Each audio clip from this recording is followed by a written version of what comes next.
going to be? I hear better out of my right ear, so I asked Anna if I could sit here. Yes, I'm happy to oblige. Okay. So as Nanette mentioned, well, thank you first of all for coming out. I know it's Halloween, and I know it's very drizzly, and so it's really nice of you all to come out.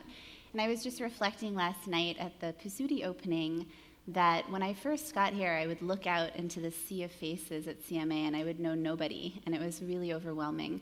And now I know about a third of you, and it feels really comforting to be speaking in front of you now. So that kind of marks time for me. As Nanette mentioned, I'm the photo curator at CMA, and I'm the curator of one of the two exhibitions that's opening tonight, Object Set, Gauri Gill's Acts of Appearance. And the photographs in the show are drawn from the collection of my interlocutor for tonight, Neil Rector, who I suspect needs little to no introduction. But I'm still going to give him one, a very targeted and specific one, via two anecdotes that many of you probably don't know. Including me. So as some of you may know, I began my position at CMA almost 1 year ago. I'd come from an academic position in the Northeast, and I had never before lived in Ohio. And from the very beginning, Neil was one of the members at CMA with whom I connected most quickly, and we'd find moments to have little burst-like conversations about photography and football and food and this and that. And finally, we thought it might be nice to sit down and have an actual long, sustained chat. We were going to have lunch. And I was really excited about this, and I thought it would be casual. And before that occurred, Neil sent me via email preparatory notes for this lunch. And when I say notes, I actually mean that it was about a 10 to 12 page document that detailed his thinking around There's another side to the same story. And history with collecting.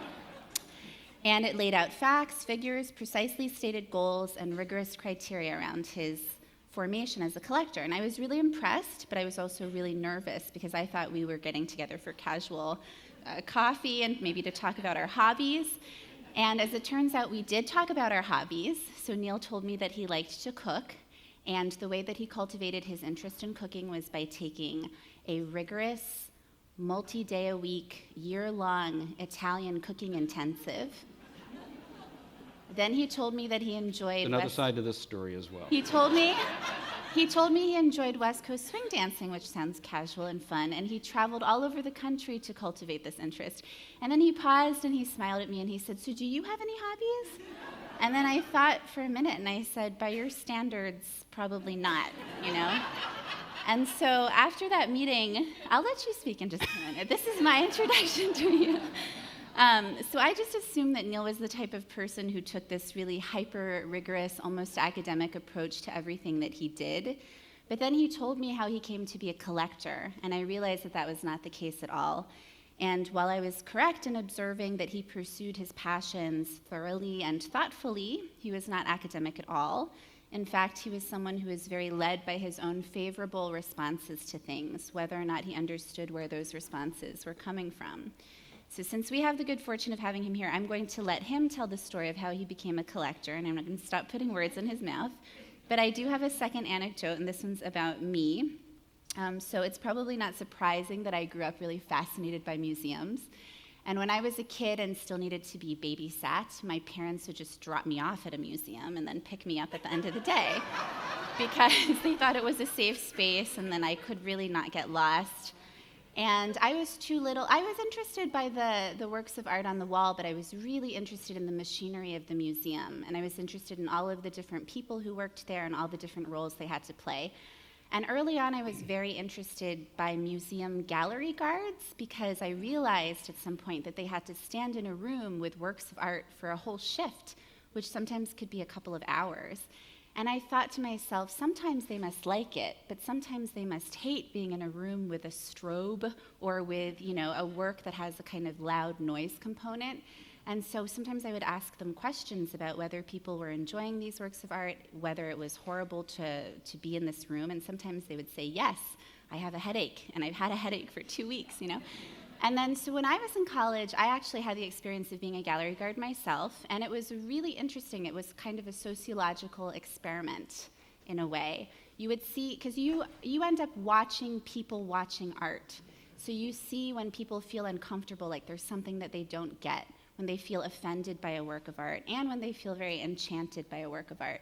So I was extremely touched to learn that Neil's interest in becoming a collector started as when he was a humble gallery guard himself in college. And so I'll just turn it over to you, Neil, from there. Wow. Rather than try to refute everything from the beginning, It's all true. Yeah, I have documentation. Did you notice who's got the 10 pages of notes and who has none? Have you noticed this? Actually, I did start as a gallery guard, and I did it because you could get paid to study on a Sunday afternoon at the Wake Forest University Art Gallery. And as the non-academic I am, and the absolutely awful studier that I am, I can't stand to study, never could stand to study. I would get up and just walk around and look at the works on the walls of the gallery. And it's the first time in my life that, my parents weren't involved in art, weren't collectors. We really had no art in the house that, that really would be considered art.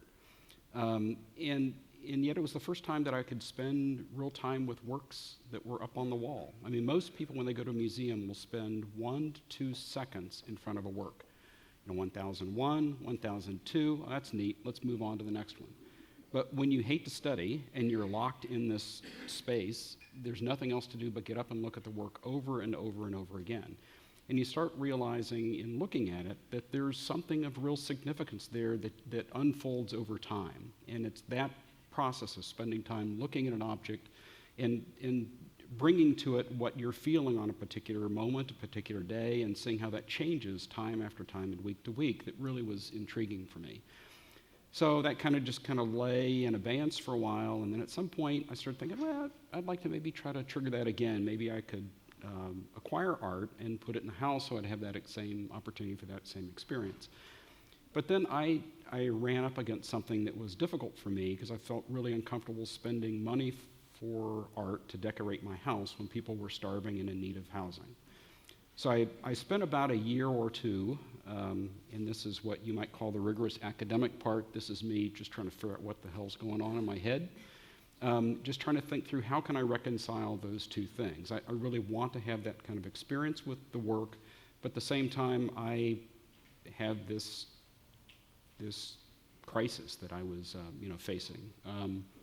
And what I ended up deciding is that if I decide to collect, not primarily to decorate my house, but rather to try to identify where I can make a difference. If I can identify certain artistic visions or practices, things that I felt were worth preserving and weren't otherwise being preserved, that I could then serve in kind of a caretaker role for that, it would be something that I would both be able to spend time with and enjoy, but at the same time also feel like I'm doing something of, that has some value.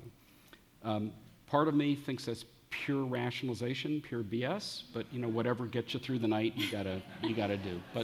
But I think that process of being a gallery guard, which actually I didn't know until this 1 second that you had been as well, but I love that. It really is an amazing experience with the work, including work that you don't want to see, as you point out. It's there, so you gotta look at it.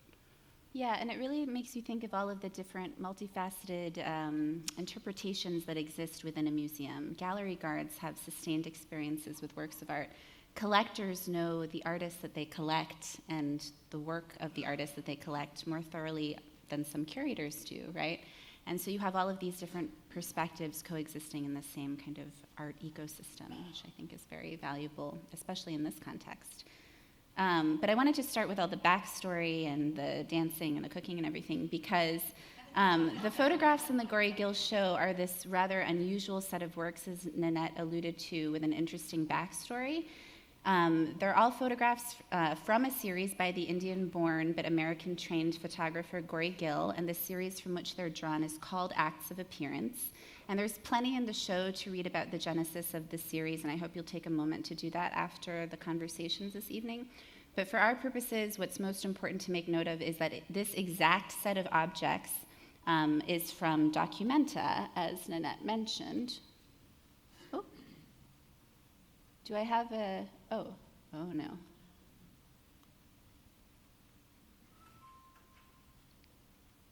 going the other way. I think my clicker is a little bit overactive here.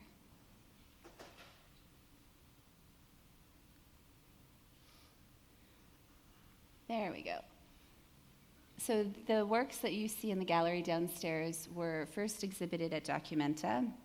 And Documenta is an international art exhibition that takes place in Kassel, Germany, and in 2017 also in Athens, and it takes place every 5 years. And in 2017, Gauri was invited to debut this new series for the first time. And it was sort of last minute, I think, that she was asked to include this series. And she had to make a series of choices around the exhibition because they did give her a little bit of free rein, but she wanted to represent a sample of works from the series. So if she chose to print the works very large, she might only be able to show about 5 or 6 works. So she chose to scale them down pretty drastically so that she could show some of the central themes of the series rather than showing them to scale the way that she would like the editioned work to finally be. She thought really carefully about the works that would be included for this reason. And so it was a kind of demonstration set, not only for Documenta, but also a demonstration set of an idea, as we've discussed. So as it so happened, Neil was at Documenta with the Contemporaries, which is our contemporary donor group here at the museum.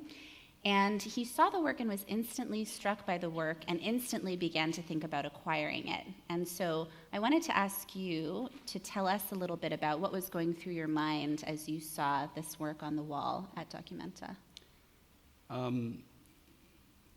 I had never heard of Gauri Gill before, didn't know anything about the work, and then saw it. And as Anna indicated, there's a group here at the museum called the Contemporaries, and we take trips as well as do a lot of other things to further interest in contemporary art here at the museum. And that was the first international trip we had taken, so we went to Kassel, we walked through, we saw these works, and I was immediately struck by them. In a whole series of things that I thought, but one of the first was that they felt to me somewhat almost like Greek tragedy in some weird way, with these people wearing masks that kind of have this, feeling of emotion behind it. But I didn't really know much about the work. I didn't know where it was, other than her name and that she's from India. I just didn't know much about it, so I was really intrigued. So actually that night I went and looked for her on the web and to see if she had a gallery, to see if there might be any work that might be available. And there wasn't a gallery listed on our website, so I emailed her and just said, hey, I'm in Documenta and I saw the work, liked it, what do you think? And so then she responded back saying I do have a gallery, but then she kind of interviewed me to see if I would be worthy up to her standards of being willing to acquire it. Yes, and I think this is something interesting that people don't know. People think, artists are dying to sell their work. If somebody would like to buy it, they'll sell it to them, right? And I've seen the email correspondence, and Gauri really put Neil through the ringer, and she said, who is in your collection? Why do you collect? But what are your collecting parameters? And of course, given the document that he gave me, he had answers to all of the questions. Again, the document that I gave her was built in part to respond to Gauri's. Right.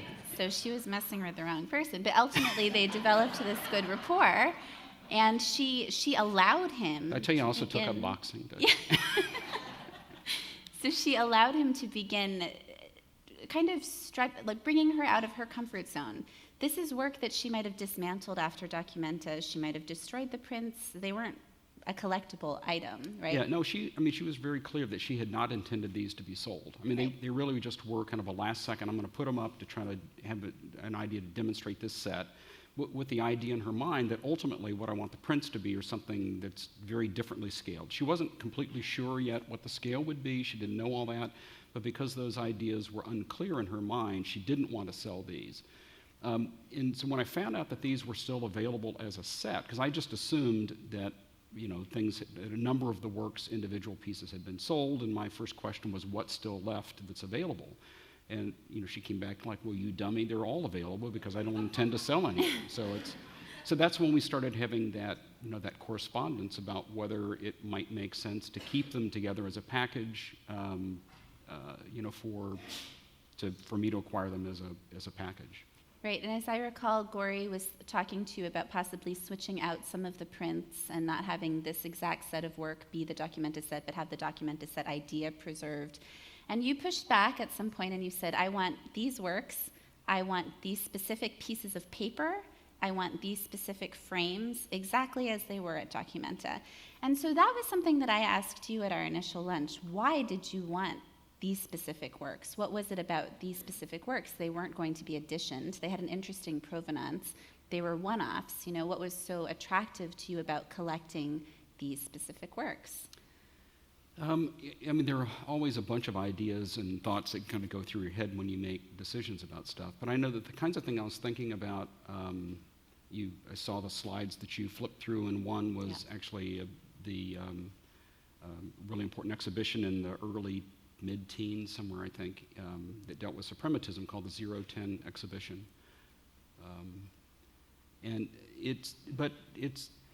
I've always been intrigued by history, in the fact that when we think about something that we think of as a historic practice, or something that took place in history, what we think about happening is probably radically different from the actual physical thing that actually happened.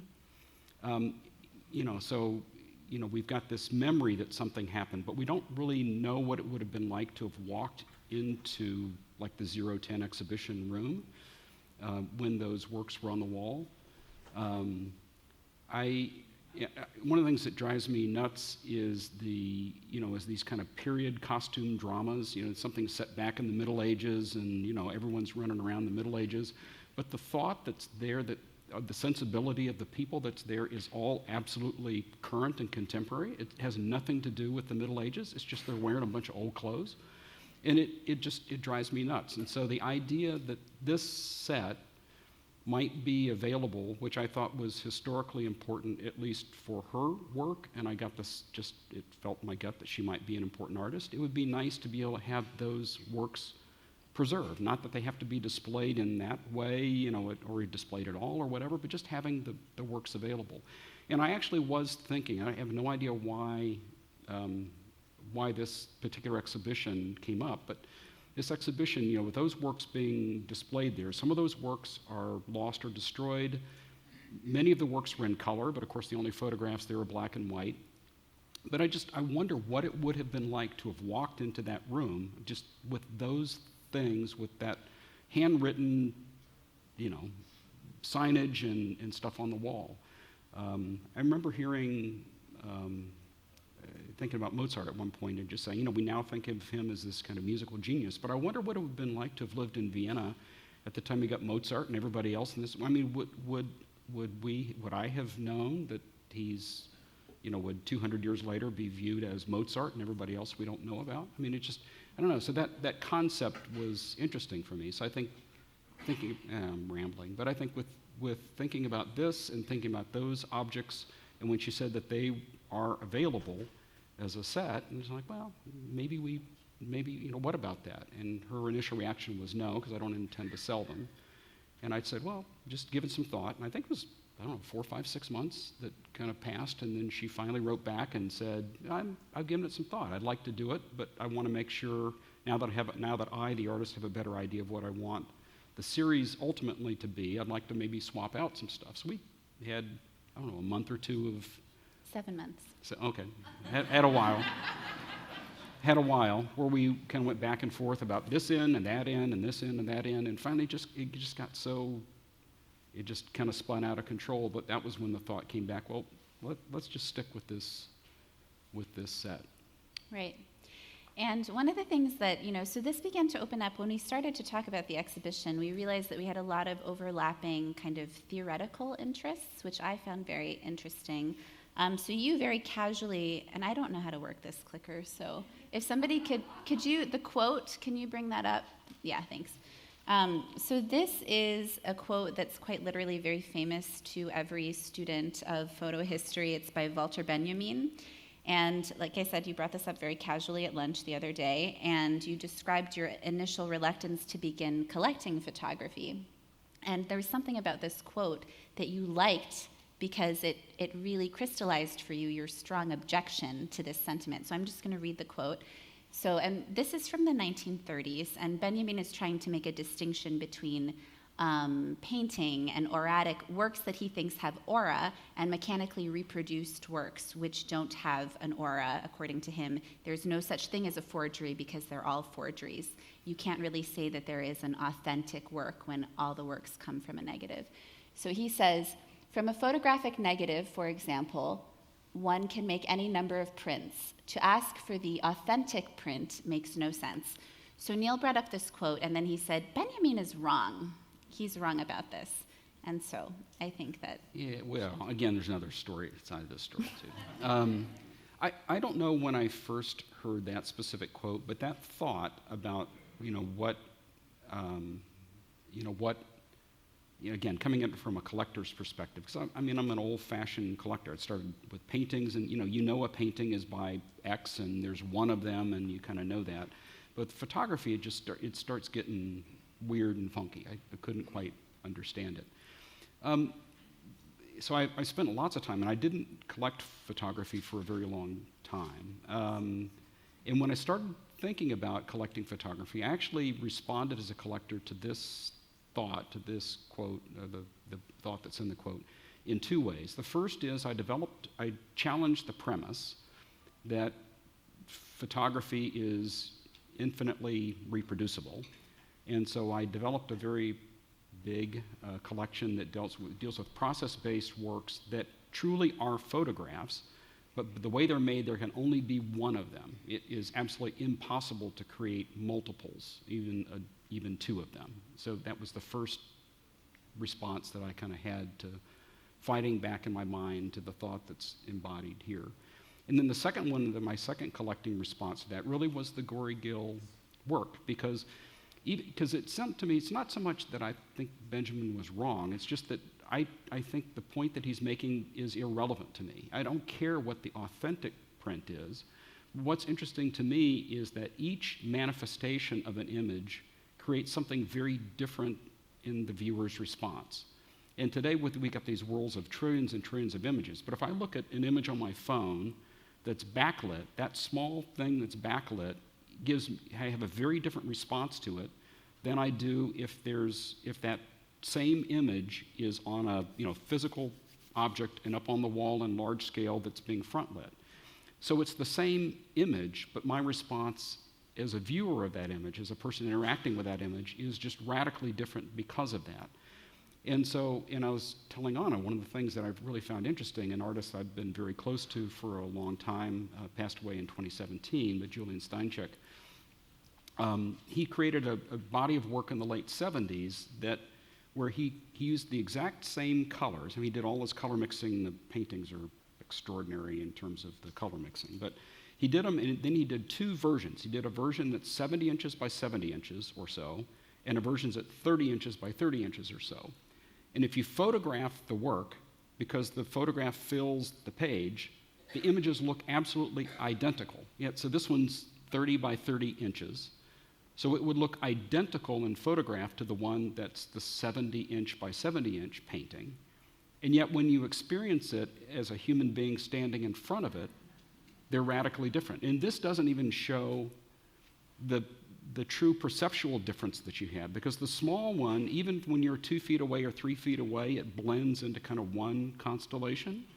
But the big one, because it's body size, it's human size. When you're in front of it, the squares are big, the color, they're just radically different experiences, yet it's the same image. So that the Benjamin quote, again, my response as a collector was to say I disagree with the base premise, or at least I can think of some photography that isn't infinitely reproducible. Right. But then secondly, I think the Gauri Gill, that particular manifestation of those prints at that scale with those frames is a very different experience than what she would ultimately create, out of the images that are there.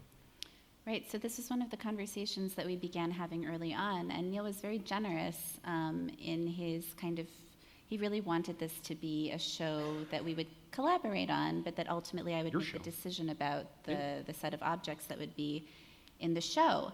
And I was actually extremely excited by the fact that the two of the editioned works that he had purchased had duplicates in the Documenta set. because it's very rare to be able to go to a photography exhibition and to be able to experience two works of art by an artist that are scaled differently, and to see what do you notice when it's smaller, what might you not notice when it's larger. These are really important questions about photography, but ones that get overlooked all the time, because for now, many contemporary photographs exist as digital files that can be slapped onto any size paper.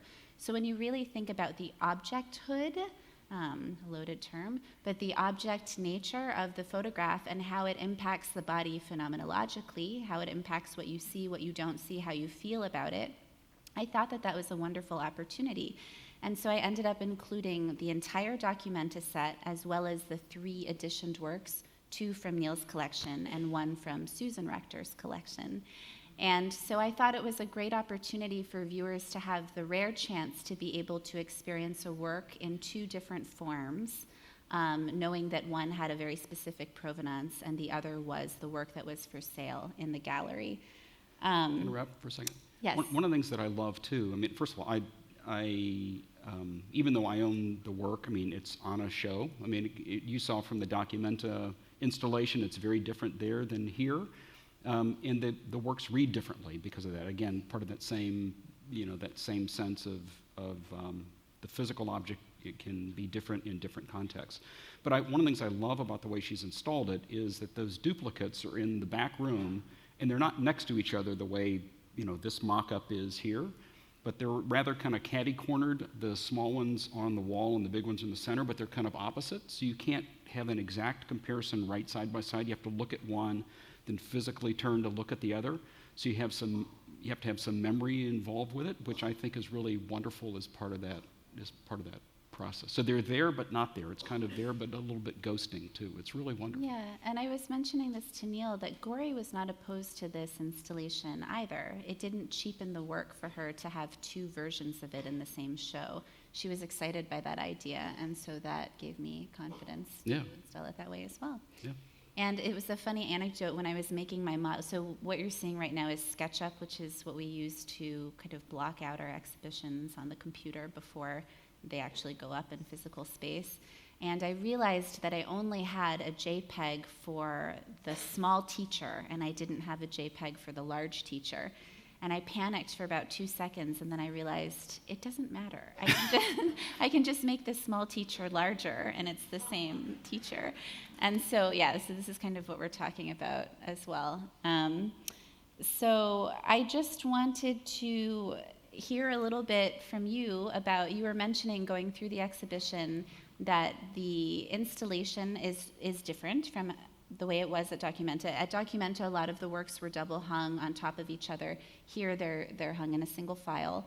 And you were noticing that there were some things that stuck out to you in kind of going through the exhibition this time that you hadn't noticed in the first kind of impactful viewing of it in Kassel. Yes. I think one of the things about again, it's the type of thing that those who are outside the museum world, the art world, you just kind of figure, okay, people who are curating or installing, they just kind of throw stuff up on the wall. I mean, but you don't really realize the thought that goes into that. One of the things I love about Anna's installation is that everything that's on the dark blue walls downstairs is the Documenta set. It's those images. And then the 3 larger images that are not part of the Documenta set are on Gothic gold. Gothic gold. Matches your dress here. It's really fantastic. But I think with Documenta, because they were on 2 walls, she showed you kind of the red wall. There was a bluish wall there as well, a dark blue. But on those, because they had them clustered, I mean, you tended to look at it and see it just as this kind of cluster of images, as opposed to looking at individual works.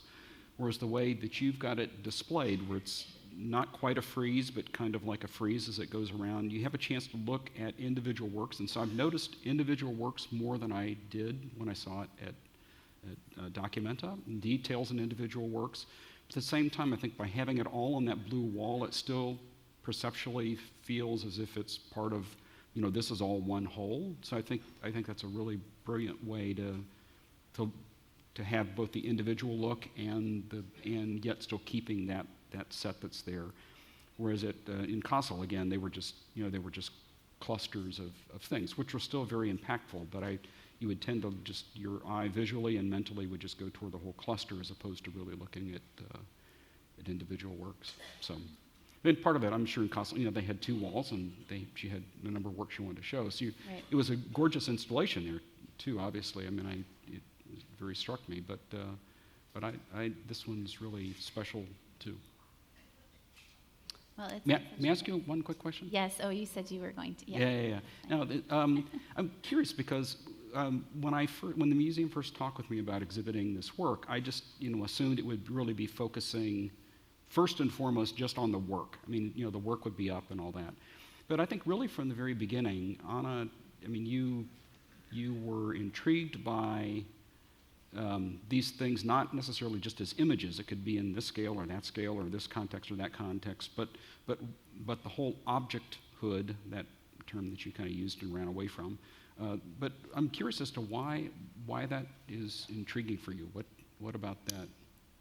Yeah, that's a really good question. So I think one of the greatest pieces of advice that my graduate advisor gave to me was that, works of art lend themselves to all kinds of interpretations, and they absorb interpretations and they reflect things back to you. They can also reject an interpretation, and they can push back because they are physical things. And when I was thinking about what we had available and that some things could be excluded and some things could be included, I wanted to think about natural sets and natural logics between them. And I was also really interested in kind of challenging viewers to make connections that were more than just subject-oriented, right? So it's easy to go through and to look at the photographs and to say, oh, this is hilarious, and this is a cobra, and the cobra is weighing some, and not to just see through the photographs, but to see that they are made things, and there are choices that go into the sizing and the making of these photographs. And it was a perfect opportunity to do that. And so I felt like I didn't want to cut anything out of the Documenta set because there's a natural logic to that. I wanted to keep it all on the blue to create, as I mentioned to you, it's a little bit of a jewel box, right? And the way that they're lit, Cameron did such a great job, Cameron and Dave, they kind of glow from within, and so they look like little objects in a kind of jewel box. But then there are these additioned works that are on the floating walls that provide a contrast to that. So I was kind of just working with what I felt like the objects, the kinds of stories that they could bear and that they could tell, both about the subjects that they were representing, but about the types of objects they were, and the way in which they came to us. And so I asked you early on, I said, would it be okay if I used your name and outed you as a collector? And you said, I don't love that idea, but if you have to, that would be fine. And then finally, this became part of the exhibition because I wanted some transparency around that too.